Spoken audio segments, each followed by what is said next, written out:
Je suis en présence de Monsieur Christian Saint-Pierre, qui est président de l'UPA des Aides-Chemins. Et aujourd'hui, il va nous parler d'un projet qui a commencé avec la MRC des Aides-Chemins ainsi que les environs. Il s'agit de la tournée des petits agros des Aides-Chemins.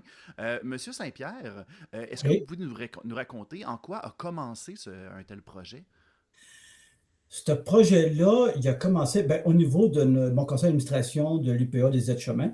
Mhm. Moi, j'ai eu cette idée-là au mois de janvier.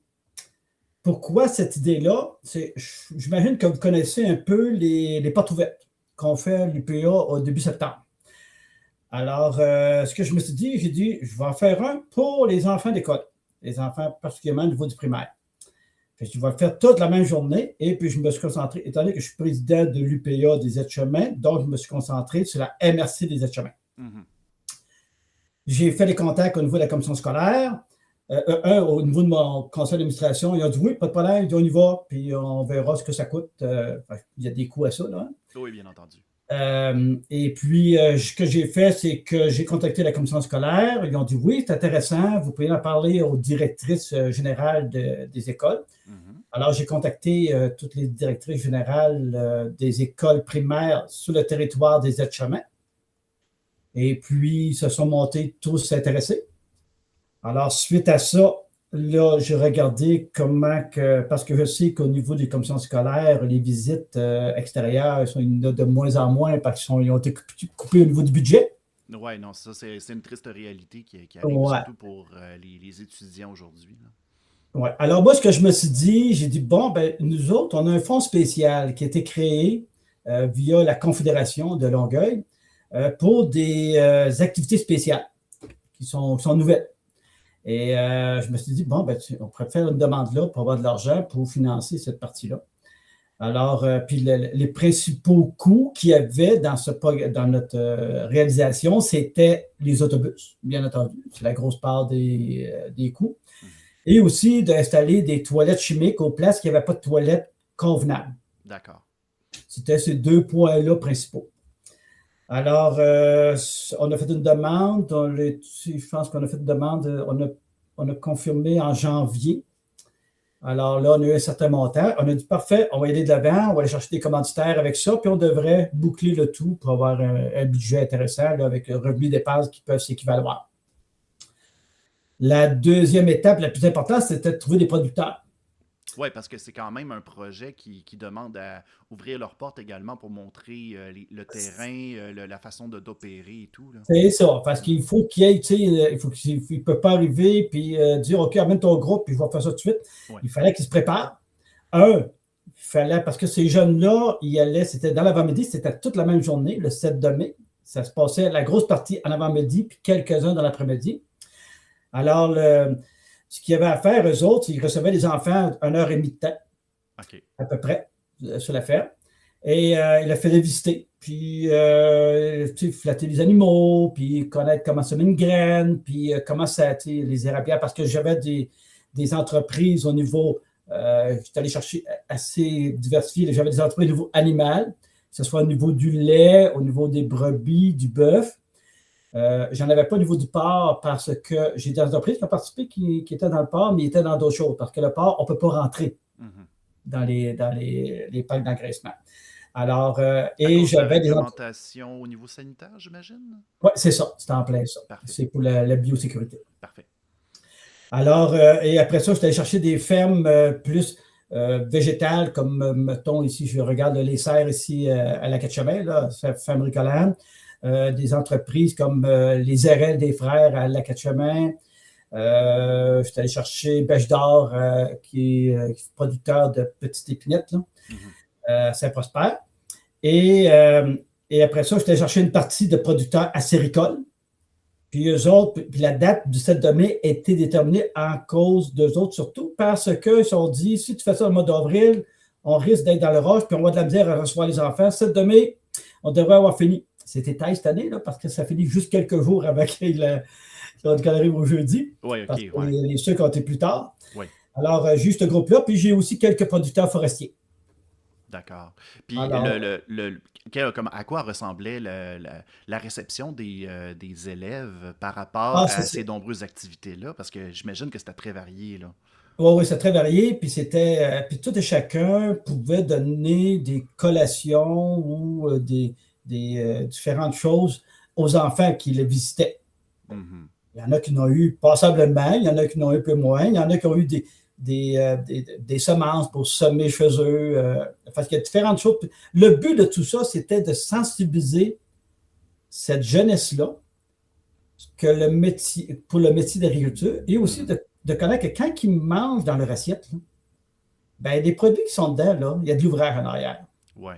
Est-ce que c'était un combat pour un peu montrer aux gens que ces jeunes-là sont la prochaine génération d'agriculteurs Oui, et de producteurs? Parce que j'imagine qu'en ce moment, vous devez dealer avec d'autres métiers que les enfants disent souvent, ah, je veux devenir tel métier, et agriculteur ou producteur, c'est peut-être un petit peu moins fréquent, mettons, là. c'est sûr qu'on avait cette raison-là, entre autres, parce Mhm. que au niveau de la relève, tu sais, il y avait une strate d'âge au niveau des producteurs, productrices qui est rendue pas loin de la retraite. Mhm. Et ils pensent à la relève, puis ils n'ont pas nécessairement dans leur famille. OK. Alors, on appelle ça de la relève non apparentée. Alors, si je suis capable, si j'ai au moins semé quelques désirs au niveau de ces enfants-là de devenir producteurs ou productrices, quand ils vont être plus vieux, ben, gars, je trouve que j'ai réussi une bonne partie de mon mandat. Ça, c'était un des mandats. Un autre mandat aussi, c'est de faire connaître que la bouffe qu'on mange, on peut l'avoir aussi locale dans certaines parties. Oui, oui, parce Puis, qu'en tu ce sais, je moment, regarde, c'est très important de manger local, en effet, là. oui, c'est ça. Puis, en mangeant local, ben, on soutient l'économie locale. Ces gens-là chez qui on va, eux autres vont dépenser local et c'est une belle roue qui tourne. Mhm. Puis je regarde juste, puis ça, ces enfants-là, je pense juste à un enfant que j'ai entendu m'emmener. Il a dit, lui, il est allé au miel chez ici Dufault, Claude Dufault, D'accord. du sort des Appalaches. Oui. Et puis, cet gars-là, par la suite, il était venu à notre entreprise, puis il disait à son père, il dit, hey, il faut aller acheter du miel. Là, la rencontre était finie, tu sais. Mais je me suis dit, si un enfant il est capable de dire ça à ses parents, ça va avoir pas mal plus d'impact qu'une publicité que tu fais pour essayer de faire venir du monde pour acheter du miel chez vous. Parce qu'en même temps, c'est comme une sorte de souvenir qui vient avec cette activité-là. Lorsque l'enfant va ouvrir le garde-manger, il va voir, là, comme par exemple le pot de miel, il va faire ah, mais je me rappelle, on a été le chercher à tel endroit, et C'est là, ça. ça va éveiller d'autres souvenirs automatiquement.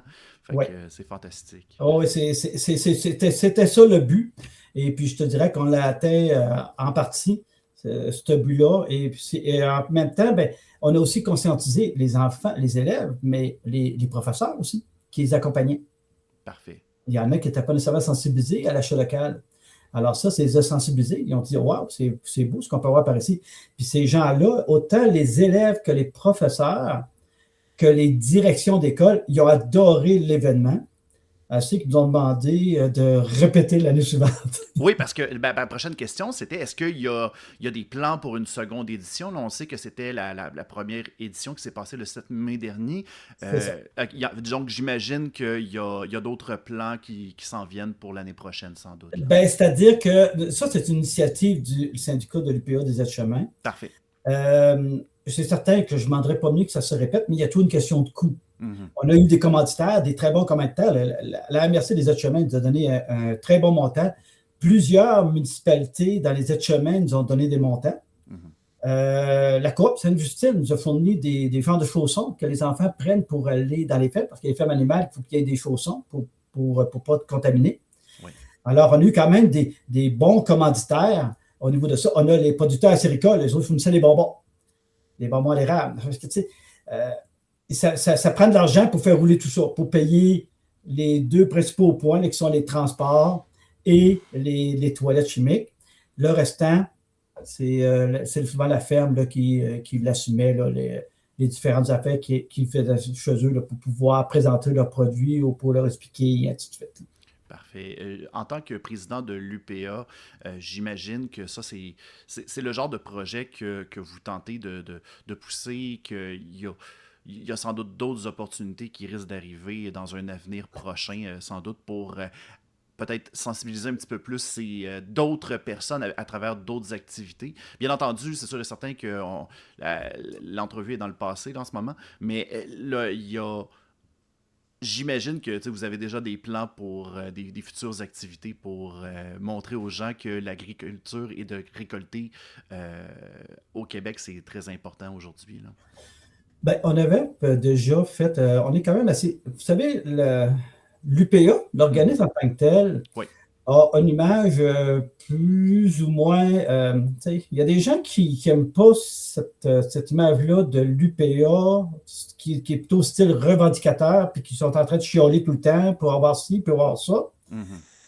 Et puis moi, ce que je veux faire, c'est développer que l'UPA, il est capable aussi de faire des choses pour améliorer les situations, pour faire connaître la beauté de l'agriculture. Et Oui. ça, c'en était un.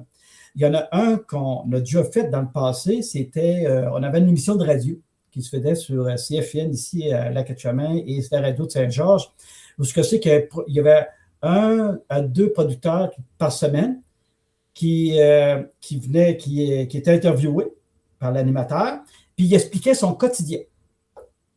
Alors ça, on a fait ça 2 ans de temps, ce processus-là. On a fait ici, au niveau de l'UPS, on a fait un marché fermier. Mhm. C'est-à-dire que c'est un marché, ce que c'est qui. Puis on l'a fait au niveau de la Merci de chemin, fait qu'il changeait de place au fur et à mesure durant l'été pour aller vendre les produits des producteurs locaux. Vers la fin, c'était beaucoup très engageant, puis il y avait moins d'exposants qui venaient parce qu'on n'est pas une région riche en agriculture dans les aides-chemins. Puis mon but, c'est d'augmenter cette richesse-là. C'est certain qu'il va y avoir d'autres projets qui vont venir éventuellement, mais pour l'instant, c'est sur la table de travail. Parfait. Ben, Monsieur Saint-Pierre, le temps est déjà compté.